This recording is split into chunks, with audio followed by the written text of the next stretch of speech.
क्या यह पॉसिबल है कि इंडिया गठबंधन की सरकार बन जाए? क्या कम सीटें लाने के बावजूद इंडिया गठबंधन जो है वो सरकार बना सकता है? ये बड़ा इंपॉर्टेंट सवाल है। लोकसभा की 542 सीटों के लिए लगातार नतीजे सामने आ रहे हैं। जो रुझान है या नतीजे हैं वो ये कहते हैं कि एनडीए बहुमत में है, इंडिया पीछे है। बहुमत का आंकड़ा जो है वो 272 है और बीजेपी का जो गठबंधन है उसे मेजॉरिटी मिलती दिख रही है। गठबंधन को, बीजेपी को मेजॉरिटी सिंगल हैंडेडली नहीं मिल रही है। लेकिन इसके बावजूद विपक्ष के कई नेता ऐसे हैं जो ये दावा कर रहे हैं कि इंडिया गठबंधन सरकार बना सकता है। हमें लगा कि आप में से भी बहुत सारे लोग ऐसे होंगे जिनके मन में यह सवाल होगा कि क्या वाकई में यह पॉसिबल है? क्या इंडिया गठबंधन के सरकार बनाने की संभावना बन सकती है? अगर बन सकती है तो कैसे बन सकती है? क्या उसका गुणा गणित है? तो यह गणित हम आपको समझाते हैं। दरअसल लोकसभा की 543 सीटें हैं टोटल, जिसमें से एक सीट बीजेपी चुनाव होने के पहले ही जीत गई थी, जब सूरत में उन्हें जीत मिल गई थी कैंडिडेट को जो बीजेपी के थे, क्योंकि बाकी सबने नामांकन वापस ले लिया था। अब जो बहुमत का आंकड़ा है वो आता है 272 का।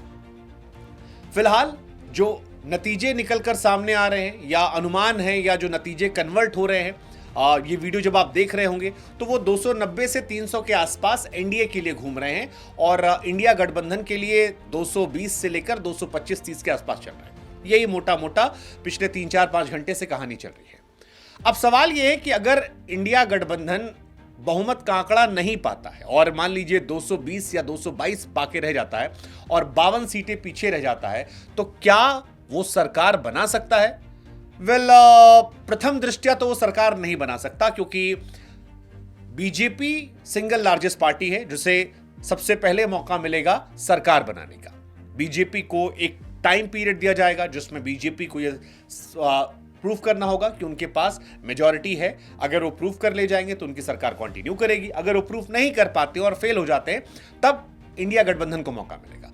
फिलहाल जो आंकड़ा है 298 या 290 जो भी चल रहा है एनडीए का, वो ये बताता है कि वो आंकड़ा जादुई फैक्टर उनके पास है, लेकिन ये तब है जब सारी पॉलिटिकल पार्टीज उनके पास रहती हैं। यानी नीतीश कुमार जो सबके हैं वो उनके ही रहते हैं और टीडीपी उनके साथ रहती है। यानी एनडीए के जो सहयोगी दल है वो बीजेपी के साथ इंटैक्ट रहते हैं।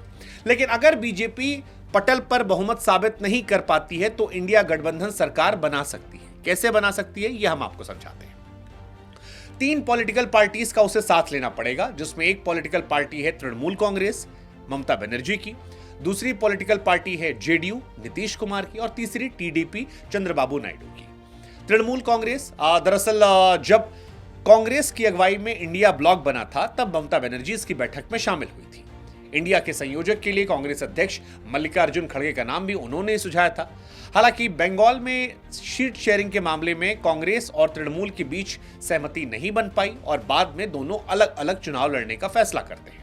इसके बावजूद ममता बनर्जी बार बार ये कहती नजर आई कि वो इंडिया गठबंधन के साथ है। भले ही अपने स्टेट में वो साथ नहीं है, अलग चुनाव लड़ेंगी, लेकिन ओवरऑल वो इंडिया गठबंधन के साथ है।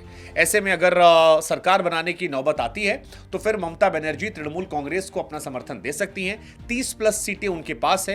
इंडिया गठबंधन जिसे 50-60 सीट चाहिए होगी उसमें उनकी बल्ले बल्ले हो जाएगी और सरकार बनाने में वो काफी ज्यादा मजबूत हो सकती है। दूसरी कहानी, जो इंपॉर्टेंट कहानी है, वो है नीतीश कुमार को लेकर। नीतीश कुमार लगातार सोशल मीडिया पर ट्रेंड हो रहे हैं और लगातार ये कहानी ट्रेंड हो रही है कि नीतीश कुमार सबके हैं। अब बिहार में भाजपा ने जनवरी 2024 में जदयू के साथ मिलकर सरकार बनाई थी। इससे पहले भी नीतीश कुमार जो है वो आरजेडी और कांग्रेस की गठबंधन सरकार में मुखिया रह चुके हैं। नीतीश कुमार ने ही इंडिया ब्लॉक की पहली बैठक पटना में आयोजित की थी।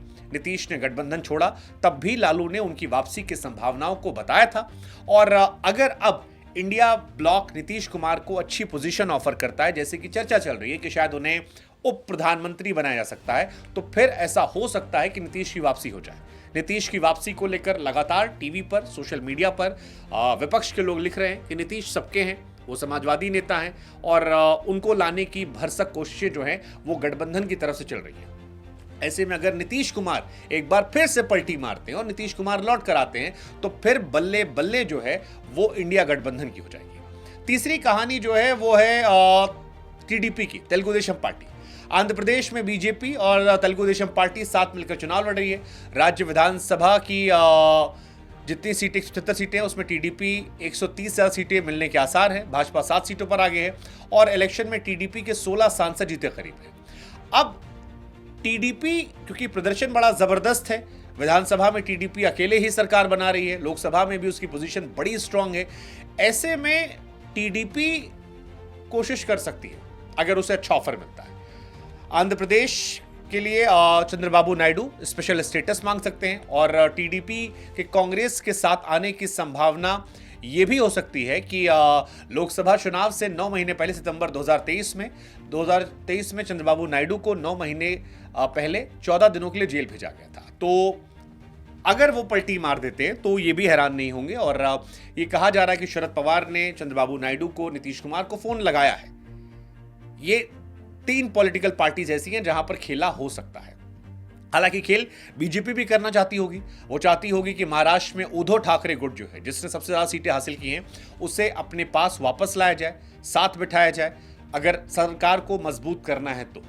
यूपी, महाराष्ट्र, वेस्ट बंगाल, बिहार, इन 4 राज्यों से 210 सीटें आती हैं जिसमें बीजेपी कमजोर हुई है और इसी का असर है कि आज एनडीए की जगह इंडिया गठबंधन भी हाइपोथेटिकली ये सोचना शुरू कर चुका है कि हम सरकार कैसे बनाएं। इंडिया की सरकार बनेगी नहीं बनेगी ये तो बात की बात है, लेकिन कुछ बातें बड़ी स्पष्ट है। एक, नरेंद्र मोदी, अमित शाह उतने ताकतवर नहीं रह गए जितने वो हुआ करते थे। नीतीश कुमार जो एक बैगेज बताए जा रहे थे, अब उनके प्रदर्शन ने उन्हें किंग मेकर एक बार फिर बना दिया है और उनका साथ चाहे जिसकी सरकार होगी उसे बड़ा जरूरी है। बीजेपी इंटरनली काफी ज्यादा बिखरी हुई नजर आ रही है। खबरें तो यहां भी आ रही हैं कि प्रधानमंत्री को लेकर भी संघ में चर्चाएं शुरू हो गई। क्या कोई और भी हो सकता है अगर बीजेपी में ऐसा होता है, क्योंकि बीजेपी फिलहाल कमजोर नजर आ रही है। लेकिन क्या इंडिया गठबंधन वाकई में सरकार बना सकता है, और अगर नहीं तो फिर क्या एनडीए जो सरकार बनाएगा वो 5 साल पूरी चलेगी? कई सारे सवाल हैं जो अब यहां से शुरू होंगे और आगे बढ़ते जाएंगे। इन सवालों को लेकर सवाल जो है वो भी उठते जाएंगे। What's your take? Please do comment.